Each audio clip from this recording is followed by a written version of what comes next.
Hi, my name is Ashraf Ismail, Game Director of Assassin's Creed 4 Black Flag, and I'm excited to show you more of our open world locations and activities. This is by far the biggest and most diverse game world we've ever built. Over 50 major locations and more than 75 uncharted islands. In this demo, we will be jumping around to different parts of the Caribbean world and showing off some of this diversity. Here we are on Andreas Island, a coconut island with a pirate village. Up ahead, we have a tavern. Taverns are places where you can hire crew, pay for secret information about valuable convoys, you can play mini-games, and of course, you can have a drink. To gain access to all of this, you need to prove yourself with your fists.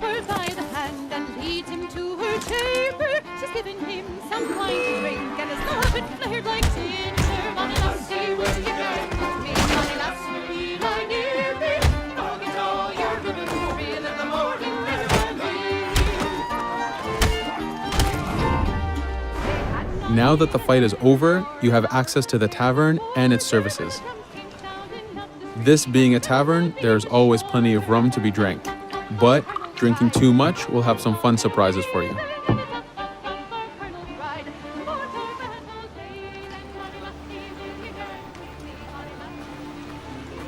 Now let's head to that viewpoint and sync up.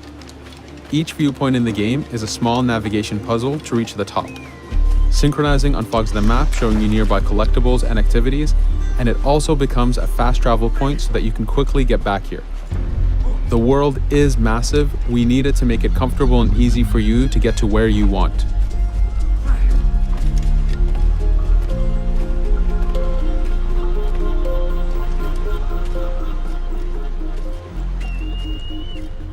These viewpoints are also an opportunity for us to show off how beautiful and expansive this world really is.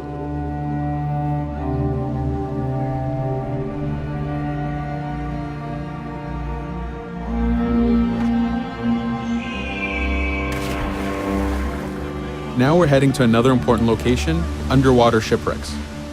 We are now able to access these locations because we recently purchased a diving bell. These are real 18th century devices that pirates and sailors used to access the underwater. Underwater is how the golden age of piracy started. Through an incredible hurricane, tons and tons of Spanish gold was lost at the bottom of the seabed. This attracted poor, jobless sailors and pirates to dive down and grab this treasure. It was important for us to include the underwater as a new environment because it was so important to the history of piracy. The underwater is full of unknown dangers and predators.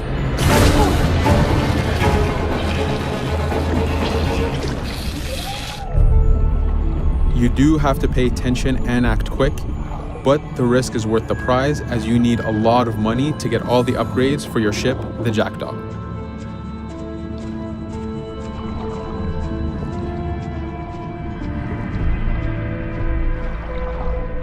Stealth is very important, even in the underwater. Here, we can use the seaweed and plant life to keep yourself hidden from sharks and other dangers.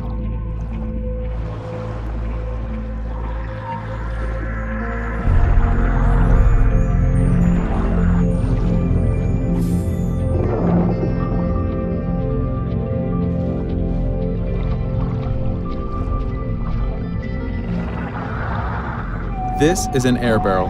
It's a one-time air refill, so use them wisely. Of course, you can always go back to the diving bell to refill. We are going to move to a different location now. This is a smuggler cave.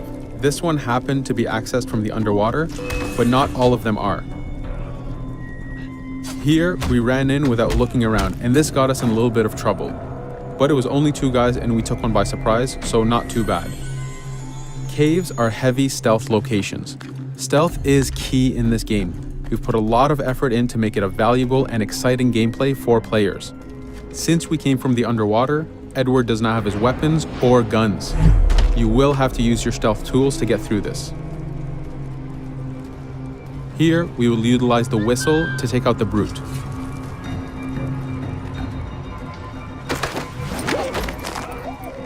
Anytime an enemy is taken out, they will drop their weapon for you to use.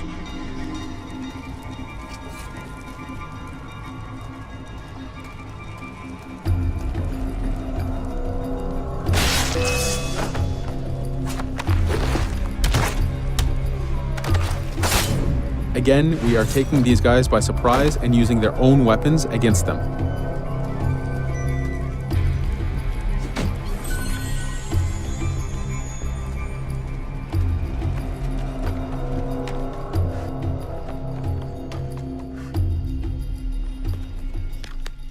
Using just your fists keeps things quiet. This allows you to take advantage over the second guard.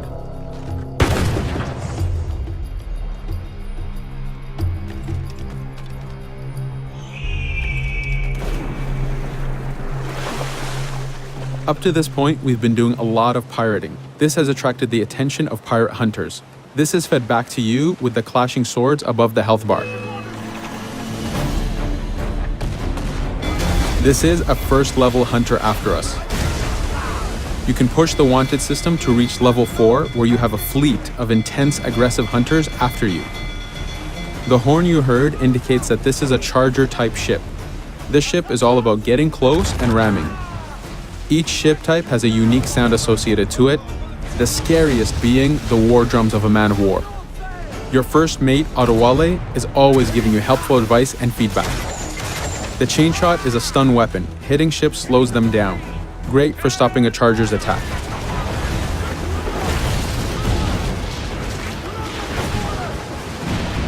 As the masts come down, we can start a boarding. We need to take out 10 crew members to win the boarding. Of course, we can do it any way we want. In this case, since this is a smaller ship, the swivel gun is very efficient.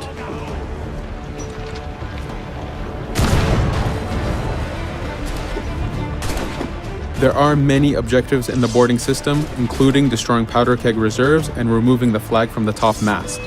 But the most basic objective is to eliminate the crew. Here you can see Edward utilizing his dual cutlasses and guns, combining them in counters and combo attacks.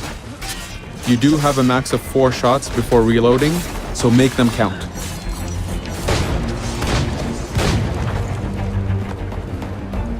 Plundering a hunter allows you to send a very powerful ship to your fleet.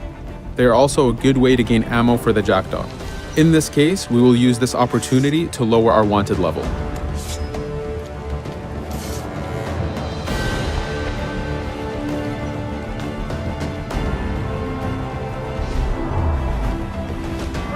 A very important new activity in Black Flag is harpooning. Historically, pirates harpooned as a source of income. Ready the whaleboat, lads.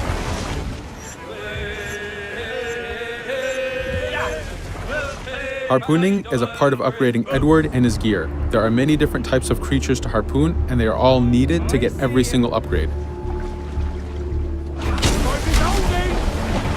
Study now, lads.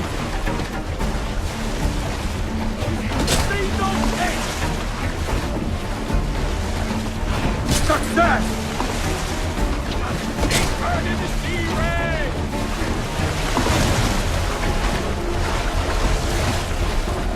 It's weakening! The blast has torn the rope!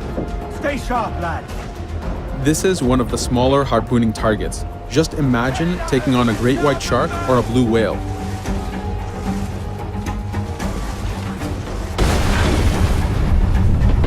This one's dangerous! The harpooning activity itself has upgrades, and you will need them to take on the bigger targets. You can upgrade the health of the rowboat, the number of harpoons you carry, and the damage of the harpoons themselves.